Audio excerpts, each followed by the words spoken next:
Ya karena ya dunia ini nggak pernah jelas. Makanya nabi saja berdoa apa ya muqallibal qulub tsabbit qalbi ala dinik. Dat yang membolak-balikkan hati. Karena kayak apa kita mencintai Indonesia, mencintai masyarakat Indonesia. Tapi kayak apa kalau kamu sudah datang ke Singapura, rawang Singapura dinamis terus gerutu. Orang Indonesia itu pemalas, tidak kayak orang Singapura, dinamis maju. Tapi kan urip di Singapura gak gelem. Tapi di Indonesia men gerutu, orang Indonesia tidak kayak orang Singapura. Cara aku nak ngomong ngono gak usah urip di Indonesia, kalau urip di Budi. Singapura. Islam Indonesia gak mutu kayak di Timur Tengah, jubahan semua gini-gini. Enggak ana wong goblok ra iso ngaji jubahan ya dekne ra trimo goblok jubahan. Angel ngadepi wong ku angel. Lah terus kon piye? Sing biasa wae koyo kula jenengan wis biasa. Suwe ngaji-ngaji wae turu-turu, suwe mangan-mangan wis biasa wae. Dinul aja, agama kita, agamanya orang lugu. Penting hubungannya dengan Allah spesial bahwa kita yakin hidup kita namun bergantung kepada Allah Subhanahu wa taala dan kita selalu nyifati Allah nikmal maula wa ni'man nasir. Selagi Tuhannya Allah pasti kita ditolong. Apapun kondisi Indonesia, Tuhan kita tetap Allah, tetap ditolong. Kita pernah keluar dari penjajahan Belanda, tragedi PKI, ya apa saja problem kita pernah keluar karena Allah Tuhan kita nikmal maula wa ni'man nasir. Sudah, iktimatnya sama Allah, jangan pada yang lain. Yang lainnya itu hanya aturan bernegara saja. Kita butuh presiden, butuh macam-macam. Itu aturan bernegara. Tapi kesejahteraan kita tetap Allah ni'mal maula. Karena kalau Allah yang nggak berkenan, Jawa dihilangkan les lewat ekuifaksi selesai. Atau meteor satu jatuh selesai. Makanya Allah selalu mensifati dirinya, saya yang memegang langit bumi, saya yang mengatur langit bumi. Beberapa benda langit nggak jatuh ke bumi karena saya, kata Allah. Inna wa yumsikus samawati wal ardo antazula wala inzalata in amsakahuma min ahadim min ba'di. Kalau sistem alam langit itu hancur, semuanya tapi kita enggak. Kadang-kadang membayangkan dunia enggak hancur itu kalau kestabilan negara. Negara tak stabil, kalau alam enggak stabil mau apa? Semuanya enggak koruptor, semuanya adil, tapi diguncang gempa tetap selesai. Diundang faksi tetap selesai. Makanya Allah selalu mengingatkan kita aamintum man fis sama ayakhsifa bihumul ardo fa idza hiya tamur. Kenapa kamu merasa aman di bumi? Bumi ini setiap saat bisa likuifaksi, kata Allah. Karena bumi itu dzatis sodok, potensinya pecah. Tapi kalau kita ingat situ kan akhirnya bergantung sama Allah sambil bernegara secara benar, bertetangga secara benar. Susahnya apa sih hidup benar? Wong hidup benar itu nikmat. Kulo mboten nate urip susah. Ngerti masalah sik ning pangeran Gusti, niki wae jenengan ya sudah selesai. Dadi nak tahlilan ojo ngrameni tok, dijiwai nikmal maula. Nikmat itu sebaik-baiknya, nikmat itu sebaik-baiknya. Artinya kita selagi punya Tuhan itu pasti nasib kita ya sebaik-baiknya.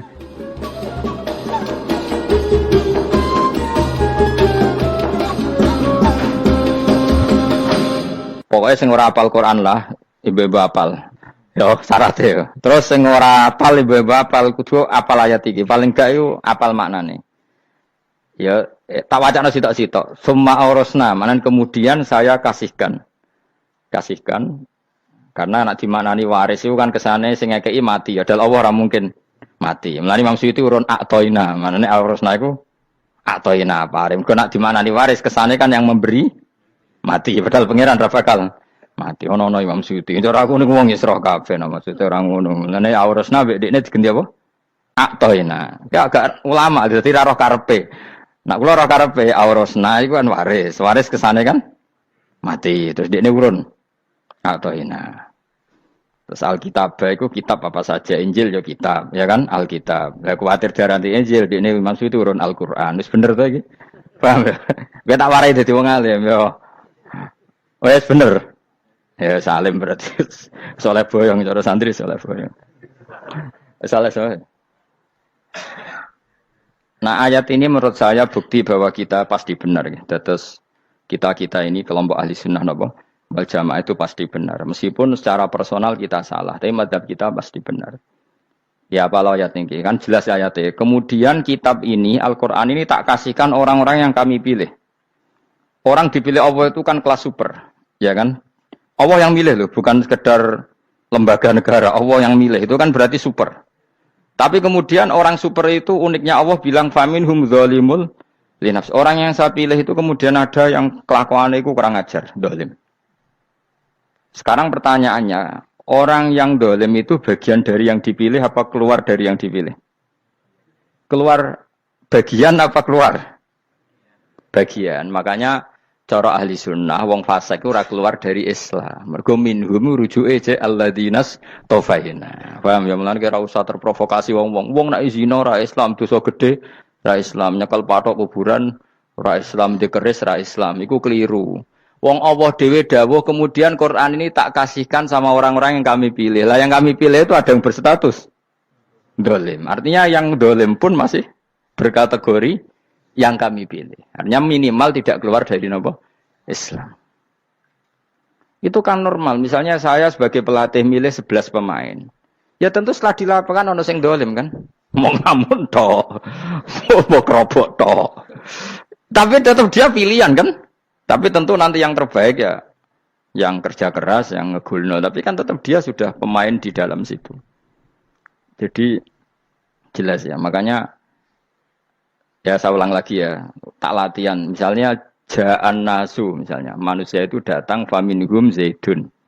Waminhum amrun. Waminhum bakrun. Artinya ketika kata manusia itu pasti memasukkan zaid, amar, bakar. Orang-orang yang dipilih Allah itu ya siapa saja. Yang penting kategorinya dipilih. Meskipun setelah dipilih Allah itu ada yang berstatus dolim.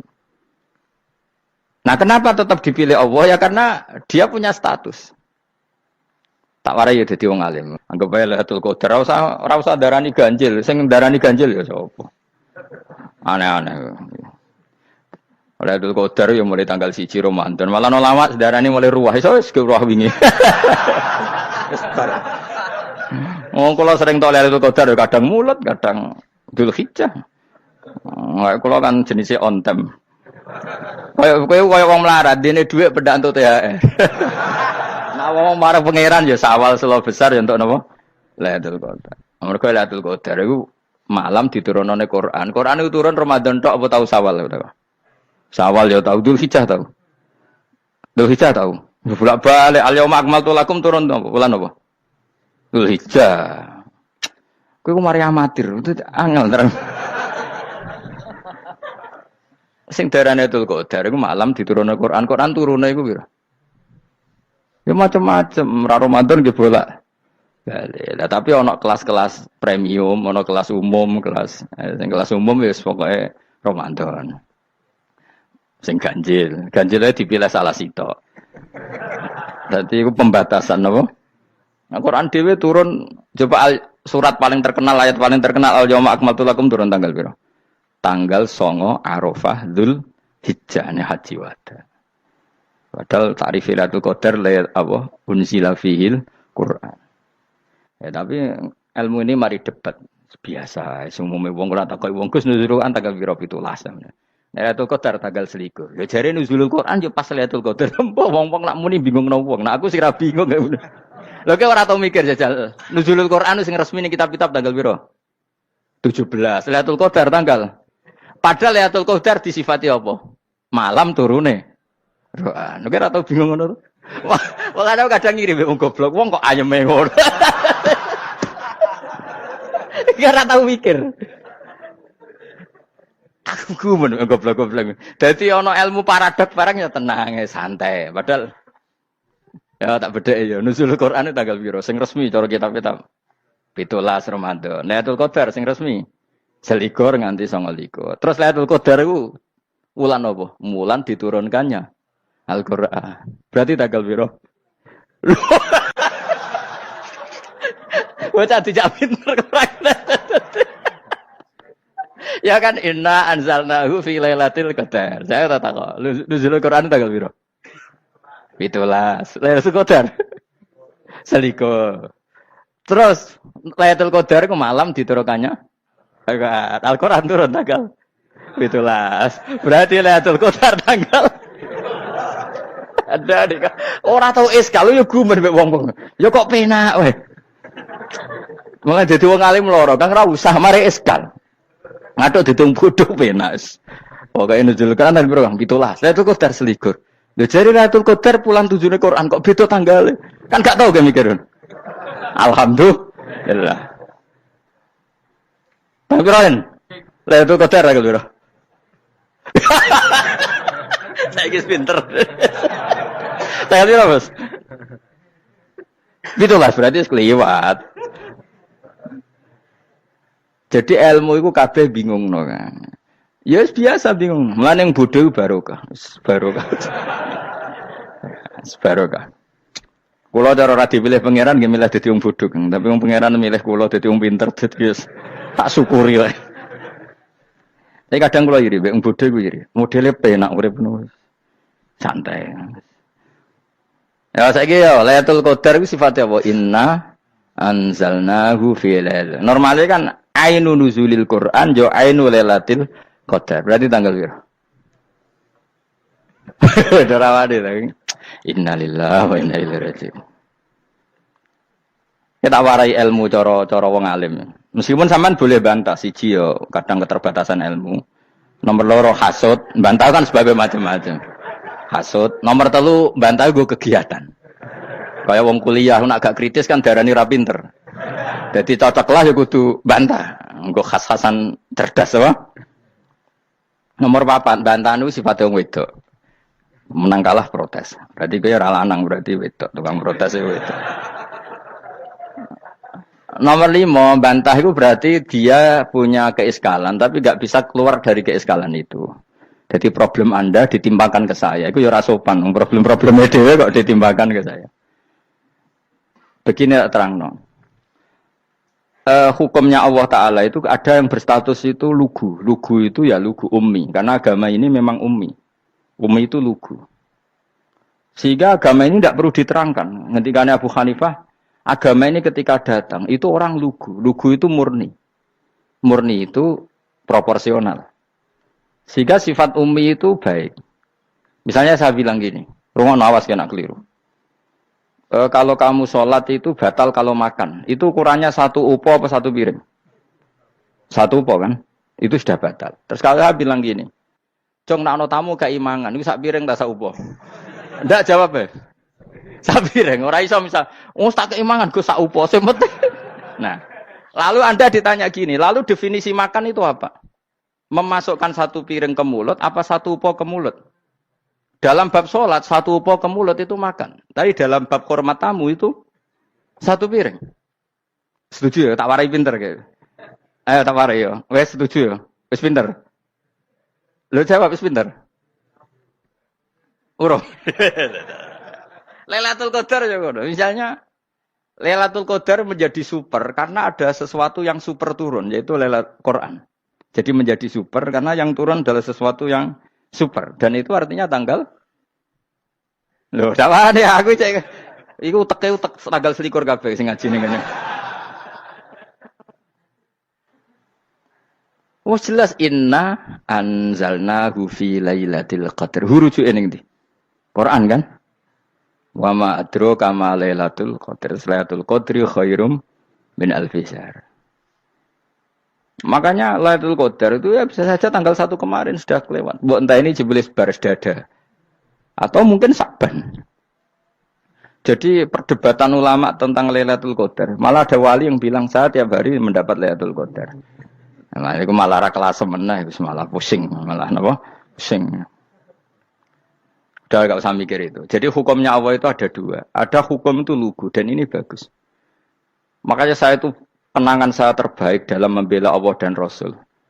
Saya ulang lagi, kenangan saya terbaik dalam membela Allah dan Rasul itu masalah faraid.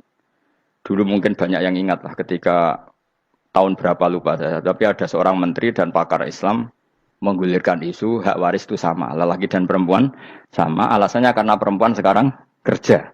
Jadi gara-gara kesamaan gender kemudian mereka ingin bagi waris itu apa? Sama lidzakari bisul hadil. Saya itu ditentang. Gerakan itu pernah menguat, termasuk yang bisa dengan tanda kutip bisa menghentikan gerakan itu termasuk itu saya. Yang punya pikiran gitu tak parani, tak tantang begini. Saya bilang gini, Anda ngomong ini itu karena pinter apa karena tren?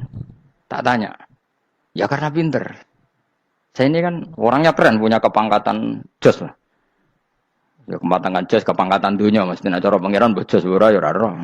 Cara ukuran dunia itu jos lah. Tak tanya, Saya itu Pak Ba, termasuk yang setuju gerakan kesamaan gender. Dulu kan lelaki perempuan itu beda sekali karena lelaki kerja perempuan enggak. Sekarang sama-sama kerja maka warisnya harus sama.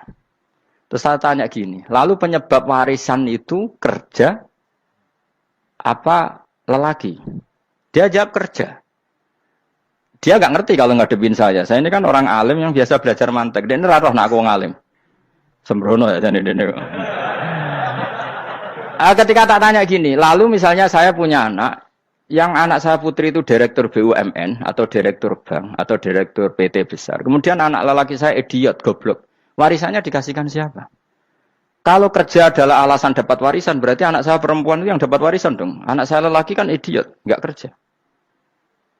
Lalu warisan itu berdasar prestasi apa empati? Kalau berdasar prestasi, malah Anda ini aneh. Sudah kerja direktur BUMN hanya karena dia kerja, dia dapat warisan. Karena Anda bilang asbabul irsi adalah kerja. Kalau saya bilang karena empati, saya juga gak fair. Yang kerja juga butuh modal gak saya warisi, tapi yang idiot tak warisi karena warisan berdasar empati. Lalu Anda milih mana? Bingung deh. Sampai dia ikrar, saya belum pernah mendapat perlawanan seperti ini. Karena Anda ngomong sama orang-orang goblok, kata saya. Terus saya bilang, saya ini ngaji Wahab, khatam berkali-kali. Anda mungkin baca kitab Wahab itu hanya terjemah.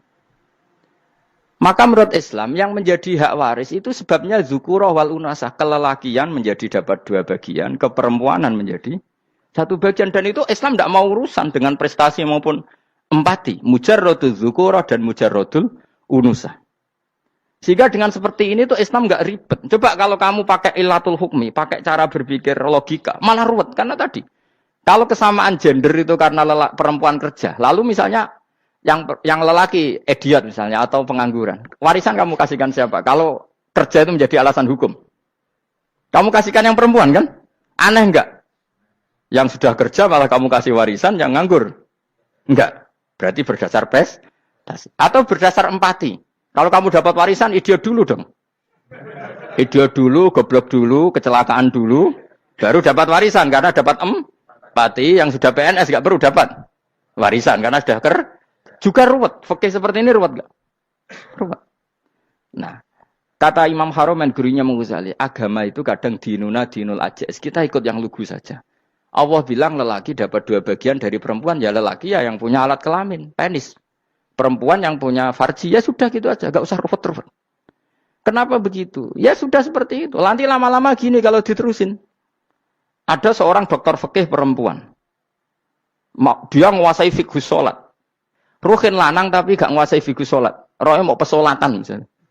Lalu yang jadi imam siapa kalau berdasar prestasi? Perempuan dong, karena dia doktoral fikih sholat. Dia menguasai aneh-anehnya sholat. Horo ibu masa ili sholat dia menguasai. Sementara Rukin takoi sholat apa Rukin? Pokoknya ini Gus ngadeg terus lugu. Terus ngadeg malih. Apa? Ada mulan. Nak salam ngalerin. Dia tahunya hanya itu dok. Lalu kalau nuruti, imam sholat adalah yang terpandai dalam fikih sholat. Tentu yang imami perempuan. Tapi agama ini tidak seperti itu. Pokoknya wong lanang imami. Wong beda. Jadi makanya kata Imam Haromen, dinuna dinul ajais. Sampai Said Muhammad itu sering ngutip beliau gini kan, Allahumma imanan ka imanil ajais, ya Allah. Semoga iman saya menerima konsep engkau itu ka imanil ajais. Imannya wong wedok-wedok sing lugu. Ajis itu perempuan lugu yang sudah sepuh. Jadi misalnya ngukur anak seneng ya anak kono gedang goreng, ngekei duwe, ya lugu saja. Itu bagus. Daripada kamu pakai argumentasi, karena argumentasi ini sebetulnya kelihatan cerdas, tapi ada kebodohan masif. Karena tadi, kalau hak waris kita otak-atik dengan prestasi, maka yang pro empati akan protes. Paham ya? Masa yang sudah kerja dikasih banyak, yang idiot enggak. Tapi kalau berdasar empati juga aneh. Masa dapat warisan harus goblok dulu, harus kecelakaan dulu. Maka Rasulullah pernah ngendikan ketika ditanya, lalu warisan untuk siapa ya Rasulullah? Nabi jawabnya lucu. Fali aula rojulin dakarin. Jadi Nabi sempat ngendikan kata rojul. Kemudian direvisi dakarin. Fali aula rojulin dakarin. Semua ulama ngendikan dakarin di sini adalah badal. Nabi ngendikan rojulin, kemudian Nabi ingat kalau rojul itu identik dengan lelaki dewasa, apa? Kemudian Nabi mengulang lagi zakarin, tidak harus dewasa, yang penting lelaki. Jadi meskipun baru lahir, kalau dalam keadaan baru lahir namanya apa? Kan zakarin kan, belum bisa dikatakan rojul. Paham ya? Nabi ngulang 2 kali. Fali aula rojulin dzakari. Ini penting saya utarakan supaya clear. Jadi agama itu gak usah diotak-atik. Ya itu tadi, misalnya imam sholat itu lelaki. Ya sudah lelaki. Lelaki itu apa? Yang punya alat kelamin lelaki. Jangan dibalik ini. Yang dikatakan lelaki itu orang kuat. Sehingga meskipun perempuan kalau kuat, misalnya perempuan anggota poluan, lelakinya cemen, idiot, maka imamnya perempuan gitu. Karena makna lelaki adalah kuat. Ini keruwetan. Jadi agama itu tidak seperti itu. Nah sekarang kembali ke pilihan. Yang dikatakan pilihan itu orang hebat. Apa yang dipilih? Apa berdasar definisi? Apa berdasar kehendak yang milih?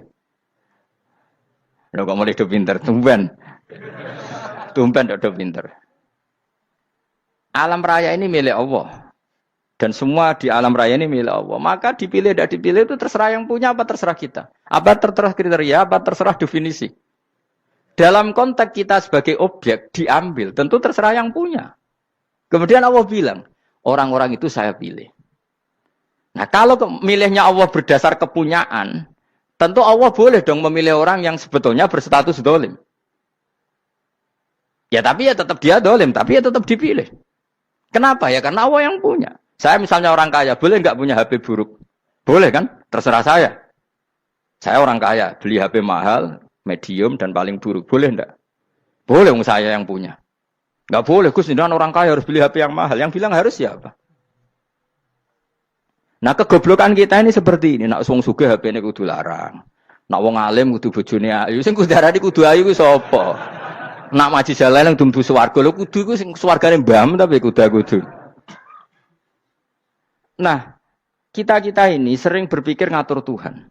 Nah Indonesia negara yang mayoritas Muslim terus Islam Indonesia kudu dadi sampling Islam seluruh apa dunia. Ya ora usah sombong ngono ya keben mayoritas juga wonge kakean ngono ae ora perlu GR jadi sampling percontohan Islam internasional ora perlu ngono. Lah misalnya terus dadi contoh misalnya nang Masjid Haram niru Jumatan ning Indonesia berangkat mbek do rokokan.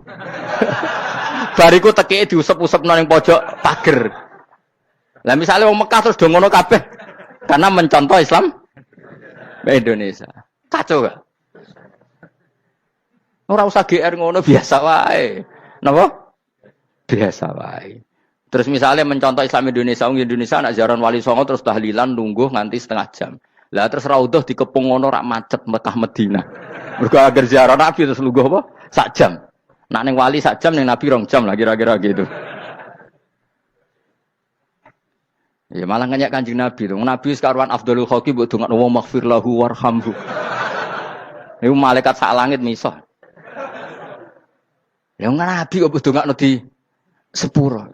Kowe tapi ya butuh sepuro. Enggak boleh doakan Nabi gitu enggak boleh. Wa sholli ala sayyidina Muhammad wa ala alihi enggak boleh pakai ighfir lahu. Masalahnya kita tahlilan apa alam donga iku terus kamu gunakan. Ya misalnya terjadi percontohan Islam dunia terus Nabi kapundhut ditalkin, nak ditakoki waman rabbuka piye. Terus Nabi warai waman nabiyuka. Mesti Nabi yo pro, lah aku Nabi coba takoki.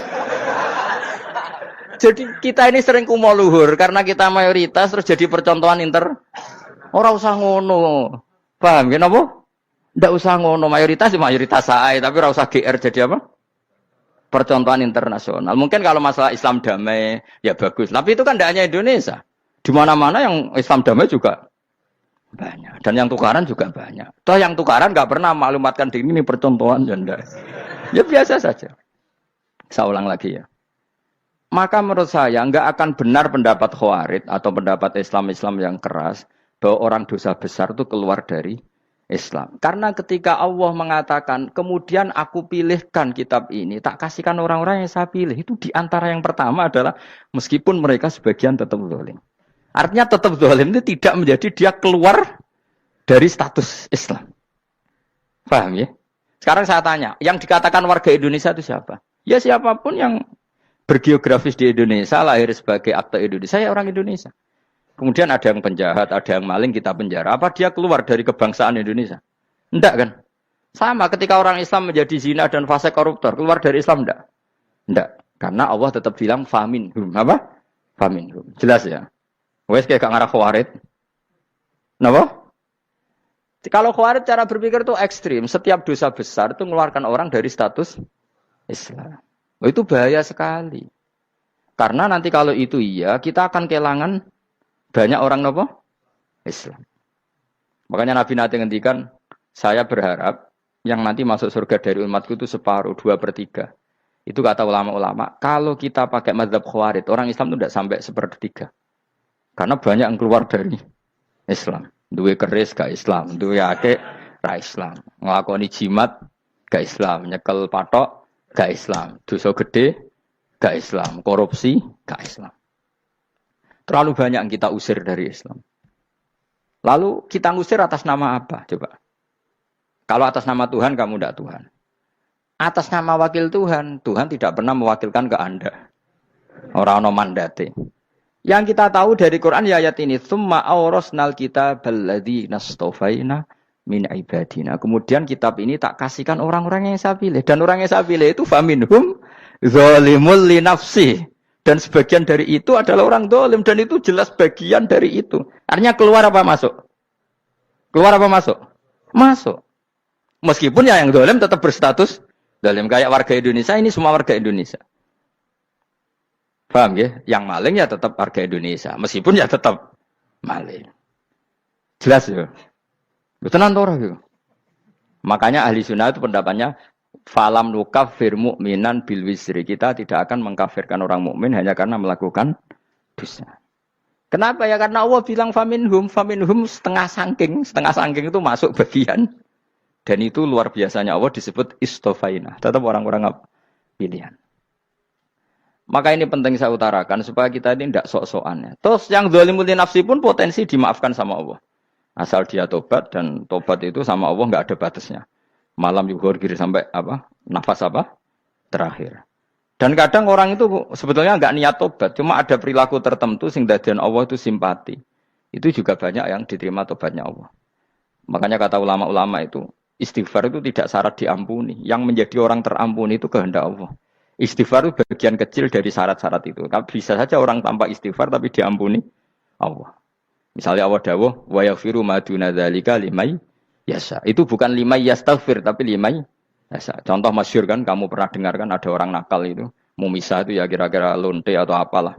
Dia datang pulang ketika melihat anjing ngeleti pasir, dia berpikir ini kehausan kayak saya. Kemudian dia turun ke sungai memberi minum anjing itu, kemudian Allah memaafkan dia karena itu. Pas itu di semua hadis riwayatnya dia tidak pernah istighfar.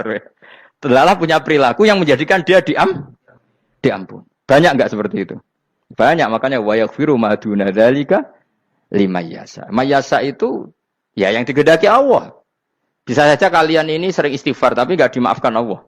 Tapi delala punya satu perilaku yang cara Allah itu penting, kemudian dimaafkan. Kayak Saharatu Fir'aun, itu dia tidak pernah istighfar, tukang sihir Fir'aun. Dia diampuni Allah, dikasih iman tuh gara-gara jadi wong Jogja. Terus ngono tok.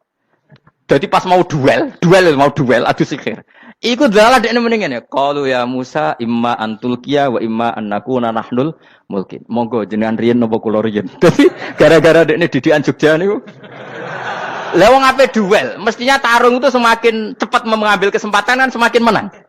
Ini sudah jelas tarung. Ngapunten jenengan riyen napa. Lha iku pangeran itu terus simpati. Wong kok sopane ngono apa? Akhirnya Allah memberi iman gara-gara apa? Imma antulqiya wa imma annakuna nahnul mulkin. Monggo jenengan riyen. Lah Musa juga Allah juga enggak terima kalau nabinya kalah sopan. Sehingga Allah memerintahkan Musa adalah sopan. Mboten jenengan mawon. Jadi Nabi Musa qala bal alqu. Jadi Nabi Musa enggak jenengan riyen mawon. Jadi coba, itu kan unik. Dia tidak ingin diampuni Allah, tapi adalah dia sebenarnya satu perilaku yang menjadikan Allah itu simpati, yaitu kesopanan dia dengan Nabi Musa. Imma antulqiya wa imma annakuna nahnul. Nabi Musa juga bilang qala bal alqu moga jenengan riyen mawon. Akhirnya sakar nggih nak ngoten. Makanya Firaun itu mangkelnya bukan main. Ketika pertunjukan itu akhirnya kan Saharatu Firaun kan kalah. Setelah kalah langsung iman. Maka kata Firaun, ini jelas Musa itu guru kamu.